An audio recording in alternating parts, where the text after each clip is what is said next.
Hey everybody, welcome to Star Wars Talk. Calling it Star Wars Talk right now because I just haven't figured out a name for this particular show, where I'm just gonna literally be talking Star Wars, and the goal is eventually I'm trying to reach out to find other people to have conversations with about Star Wars. So that is going to be the game plan eventually, is for this to be more of a talk show where I talk with other people.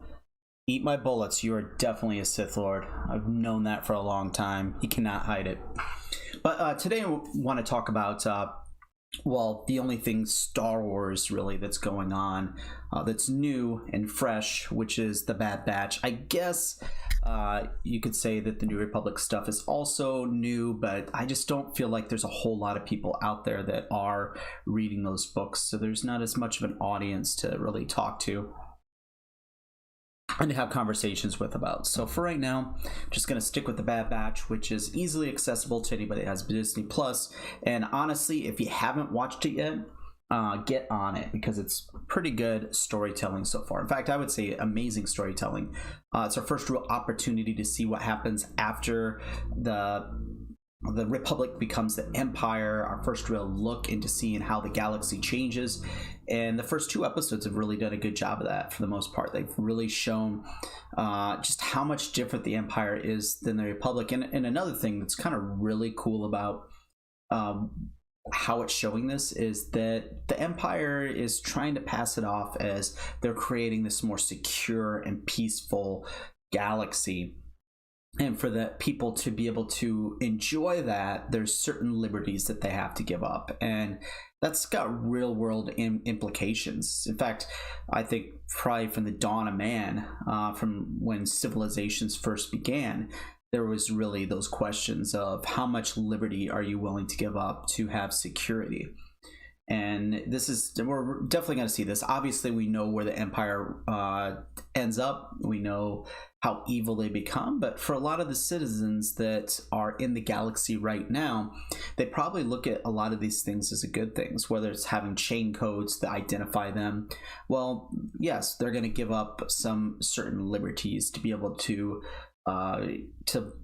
be at peace. The Clone Wars are over. They don't have to worry about the Separatists coming in and killing them, which, you know, in a lot of ways, I'm sure the Republic kind of sold how much the average citizen was in danger of the Separatists, but I'm sure a lot of people lived in fear of what the Separatists, General Grievous, Dooku, and all those droids coming to their home planet and killing them, even if that wasn't really going to ever happen. But anyways, I want to touch on a couple topics that I've been thinking about when it comes to the Bad Batch. And the first one I want to discuss is whether or not Crosshair is going to be redeemed at the end of either this season or the end of the series.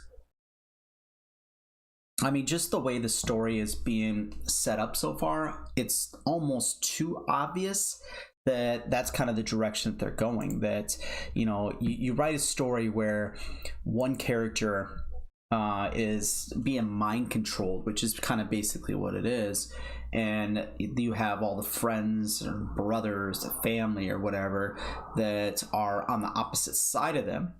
The obvious way to conclude that storyline would be for that mind controlled individual to get out of the control and for them to rejoin the rest of their family. And I think that that's what a lot of people expect, and I won't be really surprised if that's the direction they go into. It's the safe bet when it comes to this, but I'm kind of hoping that Filoni decides to go for something just a little bit more outside the box and gives us a more emotional punch and goes with something completely different.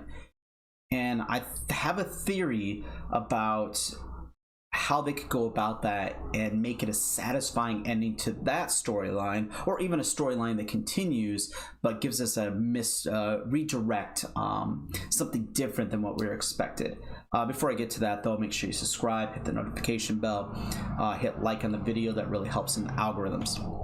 So my theory is that they will find Crosshair, they will take out his inhibitor chip, but Crosshair will still remain loyal to the Empire. It will turn out that although having the inhibitor chip active within Crosshair played a part in him deciding to turn on his brothers, that it wasn't the only reason he turned on them. That he, unlike the rest of his the Clone Force 99, really is loyal to who employs him, or to the Republic / Empire, and that the rest of the Bad Batch are the ones that have a moral compass that's independent of their programming. But Crosshair doesn't have that moral compass.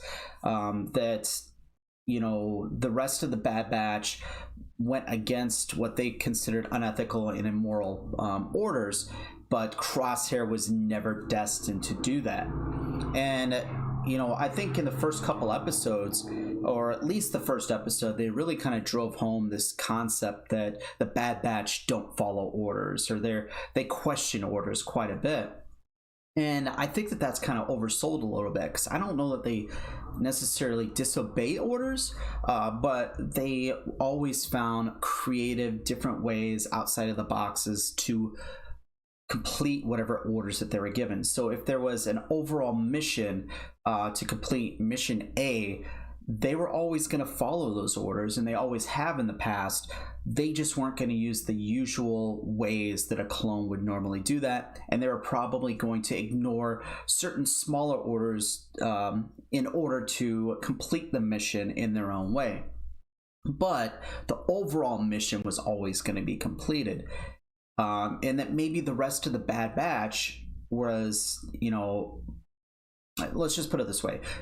Perhaps all the missions that they were on, technically within their own ethics, within their own morality, lived up to that, and they were never asked to do anything unethical in the past. But now we see two different occasions within the Bad Batch already where something unethical pops up, where they were tasked with killing a Jedi, especially a Jedi Padawan, which to them would be unethical. And then in another situation where they're asked to wipe out these insurgents on Onderon, where there were kids and elderly people, and obviously not clankers, and that was unethical to them. So they, at least the 4 of the members of the Bad Batch, weren't going to take on those orders because it went against their morality. And I think there's a good chance that maybe Crosshair, maybe in a sociopathic or whatever his personality is, maybe he doesn't have that morality. And for him, he was always going to complete whatever mission that he was given by the Republic / Empire. And at the end of this either season or series, or whenever they remove his inhibitor chip, because I think that it's going to happen. There's no way that they don't eventually end up taking out his inhibitor chip. I think that that's foreshadowed too much, or it makes too much sense within the story.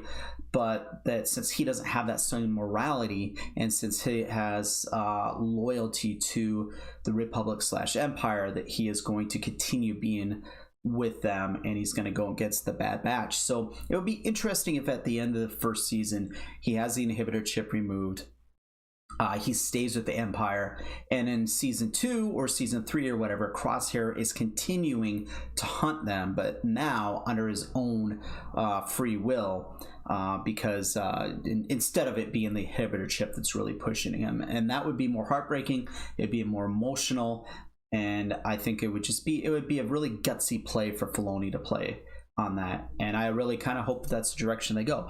Not that it won't also be awesome if they remove his inhibitor chip and then he comes back to the team, but I just think that that's a safe play, and I'd really like to see the producers of the show and the writers of the show do something just a little bit different. The other thing I wanted to talk today and kind of touch on was with Omega's pendant on her head, and what that really means, what that's really about. Because honestly, it could be almost nothing. It literally could just be that female Kaminoans wear head jewelry, and that's just what they all do.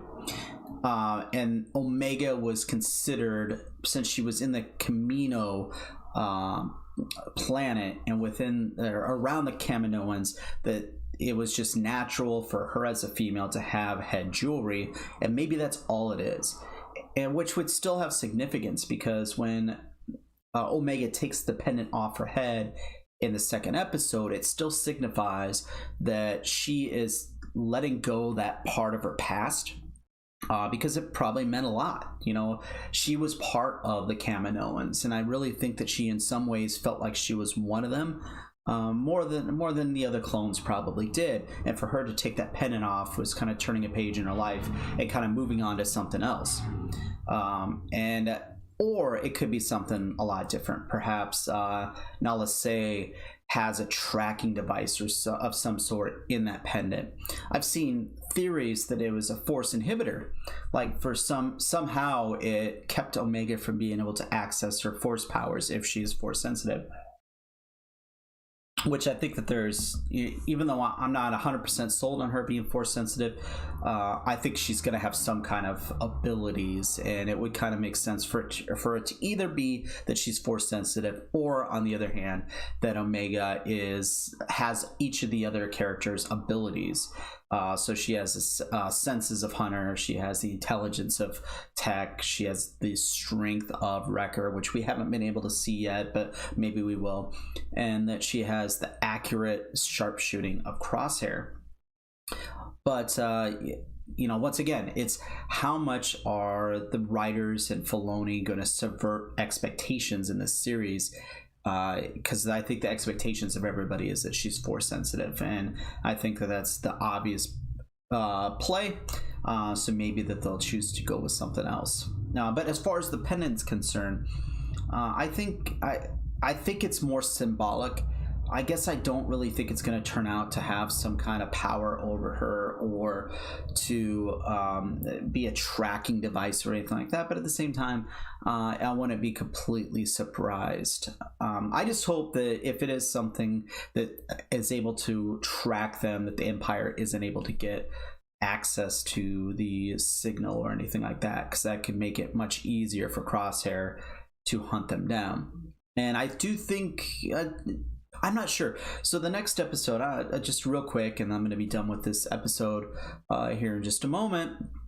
I do think that Crosshair and the Bad Batch will meet back up pretty soon, maybe even in this next episode, even though I think it would be cool to get a little bit of time with Crosshair outside of the Bad Batch, seeing how he's coping with things, see a little bit more of him, not as he's talking with the other members of the Bad Batch, or having arguments or having banter, but him as an individual.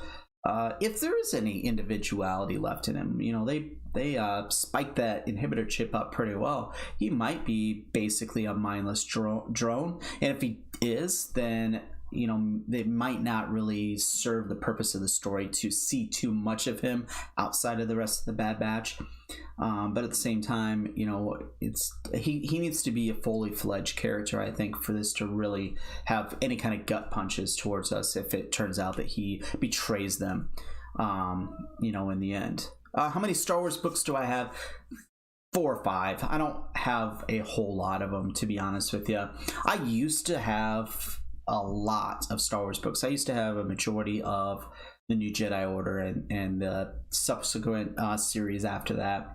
I have no clue where they ended up at. Probably ended up in the trash somewhere. Ooh, it says there's no dad. Okay, excellent connection. All right, I thought I lost connection on this. But I did just get, what is it? A New Dawn, which is a Rebels sequel, or prequel, I mean. And it kind of shows how Hera and Kanan met.